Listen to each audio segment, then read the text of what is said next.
Well, as you can see, we moved it from one lift to the other lift. Look me in the eyes and tell me that you're not dreaming. You're not dreaming of somewhere far away. Look me in the eyes and tell me that you're not seeing what I'm seeing. We're so lost in the right direction.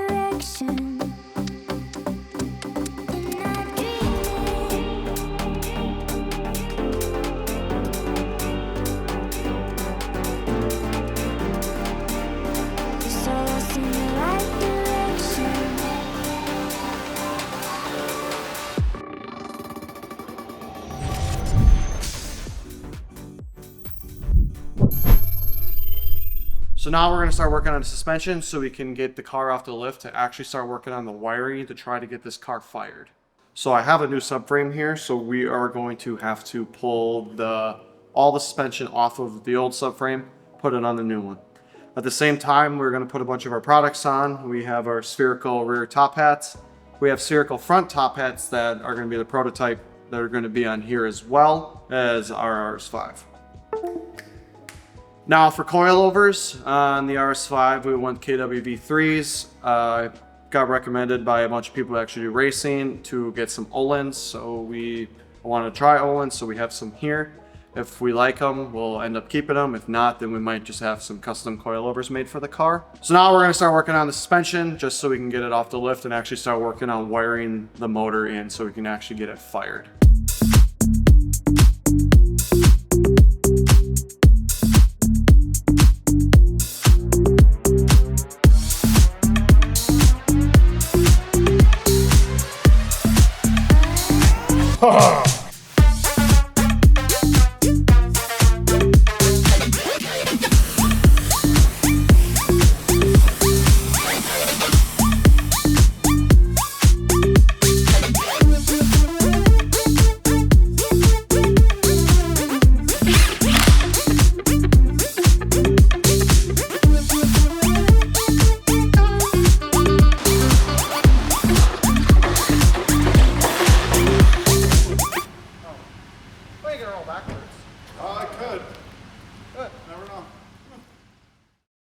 Since the last video, we have gotten the car fired.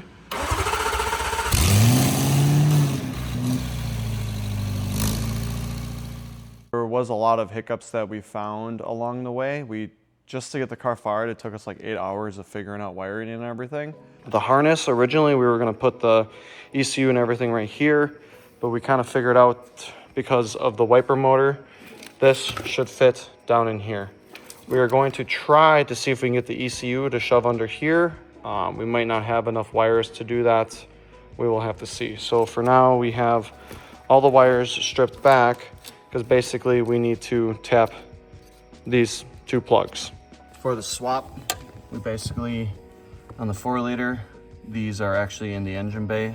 On like the C7 and the B9 or the B8 and the B9, they are in here. So we're gonna have to take out and we're gonna have to sort through all of this and depin stuff and pin it into the 4.0. And then obviously we have coolant. I've just mimicked the factory 4-liter on the S6. This goes to here to the radiator. This one feeds the bottom one, which technically on the factory one feeds down there, but what we're gonna do is we're just gonna have it come in here and it'll be the feed for, it'll basically be the fill, and it'll fill at the two heads right here to fill the coolant system. So we're gonna try to retain this if possible. We're going to add our line kit. I'll make a line kit to feed this for the overflow. That'll come into here, use our fitting. We'll get all that figured out. Right now, we are currently trying to get the starter to kick over. We have some of the wires figured out for the pinouts. So what we're gonna do is we need to just send a signal to make sure the alternator and the wiring harness for the starter's all hooked up. When we tried to do it, the car would not move. This was completely dead. We couldn't figure out why. So we came back here and we tested the wire and it was dead. Well, come to find out that forgot completely about the pyro fuse. So the pyro fuse is completely bypassed now. So now this wire just has power. I'm not sure if we're gonna put this back or not. If not, We're probably going to go with an anti-gravity battery at some point with an external kill switch. On the outside here, probably on the bumper. So now we are going to go back and try to start the motor. Well, not start it, but at least crank it over with the starter. All right, we have the trigger wire. Now we're going to try to see if it'll crank over. There are numerous issues that still are happening. We were hoping that just because it's a 2018, we were hoping it was like the transition between Canvas and FlexRay. There's Canvas FN. I believe like the MQB cars are Canvas FN. There was some talks of using like an MQB gateway to control a lot of this stuff. We got very lucky with this particular car because there's not a lot of options that the car came with, which is really weird because it's got the red interior, red seats, but it has like nothing else.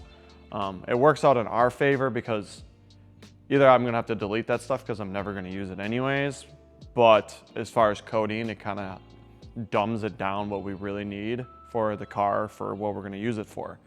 So to start out, we had to figure out the pinouts. On the 4-liter, the ECU box is literally in the engine bay on the C7s and the D4s. So it's all kind of like a standalone system. The B9, they just scattered it all over. There's a lot of it's under the kick panel. So basically your foot is by the pedals. There is underneath, or on the passenger side on the doors, there's a fuse box in each one, but there's none in the engine bay. Obviously the B9 ECU sits here. Some of the harness goes over here, some of it goes over here. Now for here to run the 4-liter, we kind of gotten it down. So these are B9 FlexRay and Canvas, or the other way around. I still have it here in case I need the pinouts for anything. We have the starter stuff. And then the rest of here is literally this loom is what the 4-liter needs to run. So it's really just figuring out what does what. We have the ignition only stuff in here. 6 of these wires are for the throttle body itself, but I might have to change all of them depending if I have to change the pinouts for the C7, because it looks like the connector itself is different for the C7, so I don't know if the pins are the same between the C7 and the B9. Other than that, in terms of everything that's going on, this will essentially be shoved underneath the wiper motor because the wiper motor sits here. That's really it. The ECU, unfortunately, is probably gonna have to sit right in the center. There is literally nowhere else I can put it unless I extend probably about 90 wires, and I really don't care to do that because that's a lot. Unless I can get a plug, but I don't even really know where I'm gonna put it because they have the coolant tank up here versus here like on the C7. To get the car running, it doesn't need to communicate with the car for the most part. So it's literally, there's 2 connectors that plug into the fuse box. It's just, we have a buddy of mine help me figure out the pinouts. A couple of them we had to change because on the schematics, the C7 actually labels a bunch of the stuff. And for the B9 stuff, they just don't, like positive, negative signals, etc. So we got the car to fire, we got the car to idle. There's no coolant system hooked up to it, so we didn't leave it running long. It's not hooked up through the starter button yet because there's a bunch of sequences that like the comfort module has to tell it, hey, you're good to go, fire. I've not tested if the button will actually kill it yet. The constant is set up. I found the ignition only. There's only 2 wires that we needed to do ignition only. The issue was I wasn't able to tap into any of the existing wires because the B9s are really weird, where some of the wires do a lot of things. So it's not like I can just splice into it because it's a higher draw. So I got some terminals and I just added more terminals into the fuse box itself to have the ignition only. One of the biggest issues we had was the when the motor was running or even had power, like DS1 or VCDS would literally not pick up the motor. Even when we had the canvas wires hooked up, it just would not pick it up. We have since then spliced in from the canvas from the ECU directly into the OBD2 port, and now it literally just picks it up. So I can see all the error codes. DS1 picks it up so I can pull the tune, do the login, do all that other stuff. I probably will put a BTRES on here for logging stuff, but as right now, that's kind of just down the road. Now we can at least access it because we couldn't see error codes. We literally could do nothing. In terms of the transmission, we still haven't even remotely gotten close to that. We just got it fired. Still hoping to do the turbodynamic. We might be able to just make it work. Not really sure yet. And what my main goal is, I need to get the cooling system on here so we can at least fire it and let it idle. Downpipes, I'm probably just gonna get generic 4-liter ones because I probably for this car will go single turbo. So I'm not gonna spend an arm and a leg on downpipes that I'm just gonna get rid of. But at least it's not firing straight into the back wall. So downpipes on here would work out the best. We're over budget, so I can't afford seats. The power steering doesn't even work. But I can move it like there's power steering, so good thing. Error codes, brakes malfunction, parking brake malfunction, turn off engine and check coolant, steering malfunction, presense malfunction, adaptive lights malfunction, brake pad wear limit, vehicle lights malfunction, safety malfunction, presense malfunction. Oil change and inspection is due though. Being able to use DS1, I had to splice into the canvas wires, so I twisted them and everything.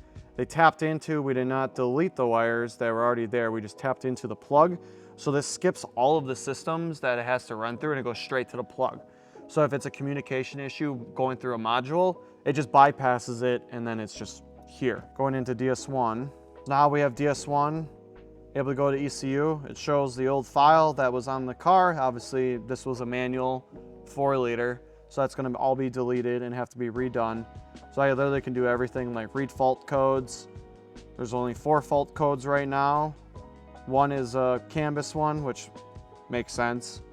We have an evap temperature sensor circuit. We'll have to figure that one out.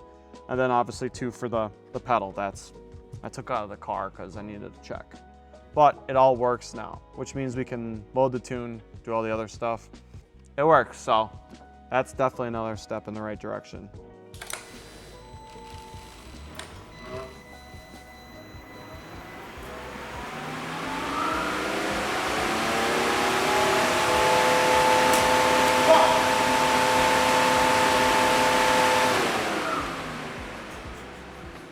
When the car is on ignition only, you should be able to tap the gas. That's kind of what I was talking about with some of the pinouts. I don't think the voltages and the resistance on the B9 pedal is what the 4-liter wants or needs. It won't even let us do an adaptation. It just throws an error code for both APP1 and APP2. So I have a C7 gas pedal on order right now, and I think I might just take it out of my S6 and see if it bolts up. If it doesn't, I'll just print an adapter bracket, and then we'll make sure that, and then I'll just wire it how the C7 is. And then we should have a throttle. I still have to hook up a bunch of the cooling just so we can let the car idle, because obviously with the exhaust blast in the wall, you can't have that, and then obviously no cooling, you can't have it idle with no coolant in it.